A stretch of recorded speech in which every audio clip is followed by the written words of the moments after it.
Morning students, this is class 10th. Today I am going to deliver you the lecture on quadratic equation.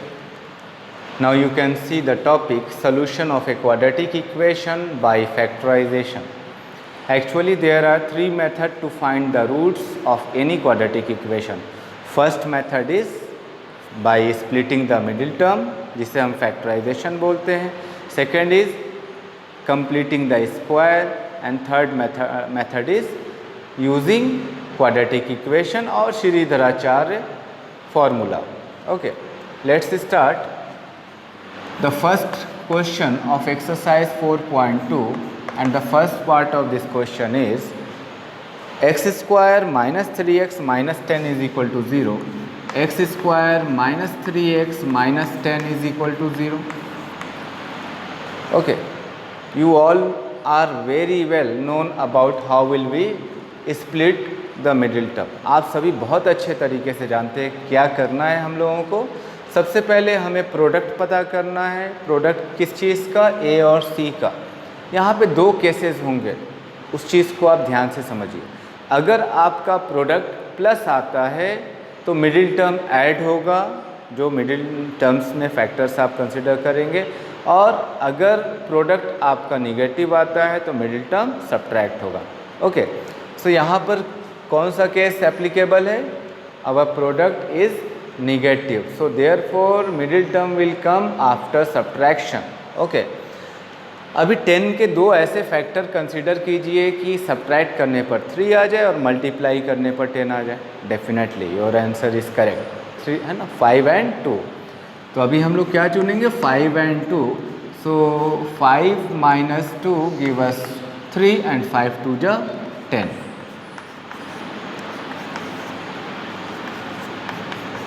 X square open the bracket minus 5x plus 2x minus 10 is equal to 0.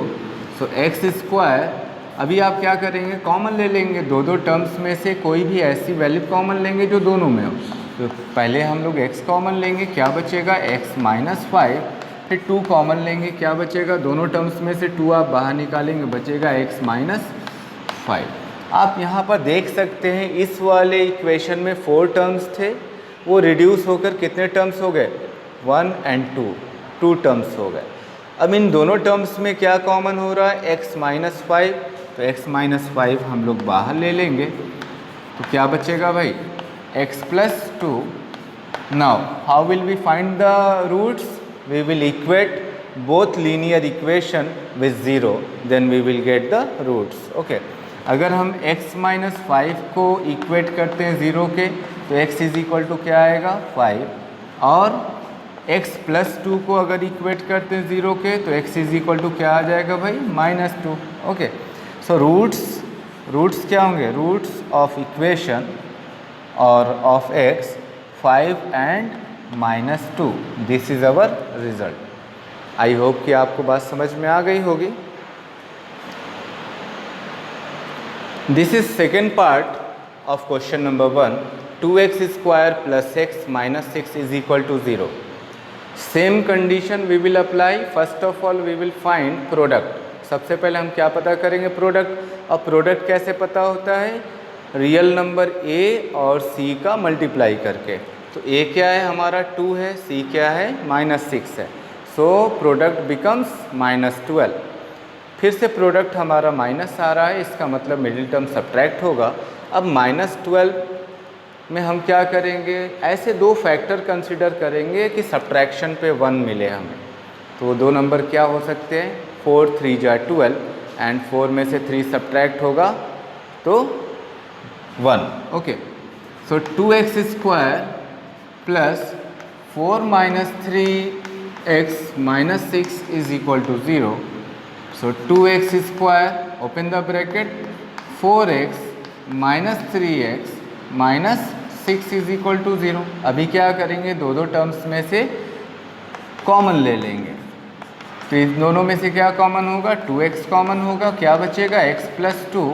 इनमें से common होगा 3, क्या बचेगा? x plus 2. तो हम लोगों ने क्या कॉमन लिया? माइनस 3 कॉमन लिया, इसलिए दोनों के माइनस भी कॉमन होंगे. माइनस बाहर आ जाएगा, ये प्लस हो जाएगा, और यहाँ -6 था तो +2। ओके, अभी ऊपर आपके 4 टर्म्स थे वो रिड्यूस हो गए 2 टर्म्स में, 1 एंड 2। इन दोनों टर्म्स में क्या कॉमन हो रहा है? इन दोनों टर्म्स में कॉमन हो रहा है x+2, तो x+2 हम बाहर ले लेंगे। क्या बचेगा भाई? 2x - 3, और आपको मालूम कि रूट्स कैसे पता करते हैं, इसको हम सेपरेटली 0 के इक्वेट कर देंगे। Okay, so x+2 = 0 give us x = -2 and 2x - 3 = give us 3/2। so roots क्या होंगे भाई? -2 and 3/2। I hope you understood. This one is third part of question number 1। अब यहाँ पे थोड़ा रूट्स की वैल्यूज़ हैं, तो इसको समझने की कोशिश करते हैं कैसे होगा। ओके, तो आप देख सकते हैं सबसे पहला काम आपका प्रोडक्ट फाइंड करना होगा। प्रोडक्ट कैसे फाइंड करेंगे? a और c का मल्टीप्लाई करेंगे। इधर भी √2 है, इधर भी √2, तो a और c मीन्स प्रोडक्ट आप a multiply by c। What is the value of a? √2 and the value of c 5√2। तो अभी आप मल्टीप्लाई करेंगे √2 क्या हो जाएगा? 2 एंड 5 2 जा 10, तो प्रोडक्ट आपका क्या आ गया? +10। ओके, इस बार प्रोडक्ट हमारा पॉजिटिव है, इसका मतलब मिडिल टर्म ऐड होकर आएगा। अभी ऐसे 2 डिजिट को कंसीडर और 2 फैक्टर को कंसीडर करना है कि ऐड करने पर 7 आ जाए और मल्टीप्लाई करने पर 10। तो जाहिर सी बात है, आप सभी को पता होगा क्या है वो नंबर? डेफिनेटली यस, 5 एंड 2, 5 2 जा 10, 5 2 7। चलिए लिखते हैं √2x² प्लस ब्रैकेट में 2 + 5 और 5 + 2 भी आप कर सकते हैं, x + 5√2 = 0। इस वाले पोर्शन को हम लोग इरेज कर लेते हैं। अभी क्या करेंगे? अभी हम लोग ब्रैकेट को ओपन करेंगे। √2x² + 2x + 5x + 5√2 = 0। अभी यहाँ पे 4 टर्म्स है, हर 2 टर्म्स में से हम कुछ कॉमन लेंगे। 2 को क्या लिख सकते हैं भाई? इस 2 को हम लोग 2 टाइम्स लिख सकते हैं, √2 × √2। तो इसका मतलब यहाँ पे 2 टाइम्स √2 है, तो इसको हम लोग कर लेते हैं। तो √2 कॉमन लेंगे, तो अगर आपको कन्फ्यूज़न क्रिएट हो रहा है तो इसके लिए मैं कुछ समाधान कर देता हूँ। √2x² प्लस 2 को क्या लिख सकते हैं? 2 को 2 टाइम्स √2 लिख सकते हैं, √2 × √2 √2x + 5x + 5√2। ओके, बहुत सिंपल है। अभी यहाँ से आप कॉमन ले लेंगे √2 कॉमन लेंगे, क्या बचेगा? √2x कॉमन लेंगे, बचेगा x + √2, और यहाँ पर +5 कॉमन लेंगे तो x + √2। आप देखेंगे 4 टर्म से ये रिड्यूस हो गया, कितने टर्म में? 2 टर्म्स में। इन दोनों में x + √2 कॉमन हो रहा है, सो x + √2 कॉमन लेंगे तो क्या बचेगा? √2x + 5। ओके, ये फैक्टराइज हो गया। अभी रूट्स पता कर लेंगे, आपको मालूम रूट्स कैसे पता करना है। x + √2 को इक्वेट करेंगे 0 से, तो x = -√2। सिमिलरली √2x + 5 को इक्वेट करेंगे 0 से, तो x क्या आएगा? -5/√2। अब यहाँ डिनोमिनेटर में √2 आ रहा है, तो आप इसको रेशनलाइज भी कर सकते हैं। रेशनलाइज करने के लिए √2/√2 से मल्टीप्लाई कर लेंगे, तो हमारे जो है कि रूट्स क्या हो गए भाई? रूट्स हो गए हमारे -√2 और -5/√2। आई होप कि आपको बात समझ में आ गई होगी। Now this is question 3। Find 2 numbers whose sum is 27 and product is 182। चलिए करते हैं। वर्ड्स प्रॉब्लम जो है कि बहुत से बच्चों को कंफ्यूज करते, तो इसमें कंफ्यूजन नहीं है, ठीक है। इसमें करना क्या है? आपको सिंगल वेरिएबल कंसीडर करना है, x y z जो भी आप चाहते हैं। और बाकी जितने भी जो है कि स्टेटमेंट दिए उसी x के टर्म में लिखे जाएंगे। जैसे find two numbers whose sum is 27, तो हमने मान लिया let the first number be x। पहली संख्या जो है x है, तो दूसरी क्या होगी भाई, दूसरी होगी 27 minus x. Okay, and second number will be 27 minus x. Okay, फिर उसके बाद क्वेश्चन क्या कह रहा है, the product of both number is 182। So according to question x multiply by 27 minus x is equal to 182। Okay, तो solve कर लेंगे इसको, क्या आएगा 27x minus x square is equal to 182। अभी ये सारे टर्म्स उधर लेकर जाएंगे तो क्या हो जाएगा, माइनस एक्स उधर जाएगा, एक्स स्क्वायर, ये minus 27x plus 182 is equal to 0। जब भी आपका प्रोडक्ट कोई लार्ज नंबर होगा तो आप उसका प्राइम फैक्टराइजेशन करके काफ़ी आसानी से पता कर सकते हैं। चलिए 182 का प्राइम फैक्टराइजेशन करते हैं। अभी 7 से जाएगा, 7 1 जा 7, 7 3 जा एंड 13 1 जा। ओके, तो इसके 3 पॉसिबल फैक्टर्स, और आप 91 को भी फैक्टर कंसिडर कर सकते हैं, बट अपने को क्या चाहिए, प्रोडक्ट हमारा पॉजिटिव आ रहा है, इसका मतलब मिडिल टर्म क्या होगा, ऐड होकर आएगा। तो आप देख सकते हैं 7 2 जा 14, एक फैक्टर आपका 14 बन रहा है और एक फैक्टर 13 है। 13 और 14 ऐड करेंगे तो क्या आएगा 27। Okay, so x square minus 13 plus 14 या 14 plus 13, 14 plus 13 x plus 182 is equal to 0। So क्या हो जाएगा, x square minus 14x minus 13x plus 182। अभी यहाँ से हम कॉमन लेंगे, x कॉमन लेंगे, क्या बचेगा x माइनस 14 माइनस 13 कॉमन लेंगे, क्या बचेगा x माइनस 14। तो रूट्स क्या हो जाए, फिर से x माइनस 14 कॉमन हो जाएगा, x माइनस 14 इन दोनों टर्म्स से कॉमन होगा तो क्या बचेगा, x minus 13 is equal to 0। So roots क्या होंगे, x minus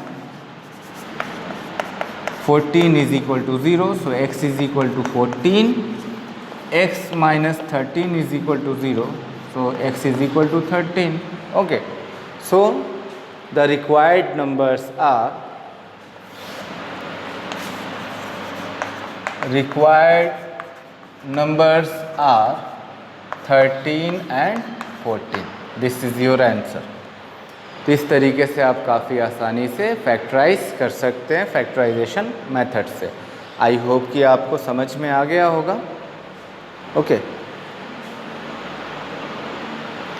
this is fourth question of exercise 4.2. Question says find two consecutive positive integers whose sum or sum of whose square is 365. Okay, चलिए देखते हैं question. यहाँ पे आप ध्यान से देखेंगे, यहाँ पे बात हो रही कंसिक्वेटिव की, तो कंसिक्वेटिव का मतलब कंटिन्यूअस। 3 के बाद क्या आता है भाई 4, और उस 4 को आप और किस टर्म में लिख सकते हैं, 3 प्लस 1। ओके, तो यहाँ मान लेंगे late one number be x, so other consecutive number be, so other be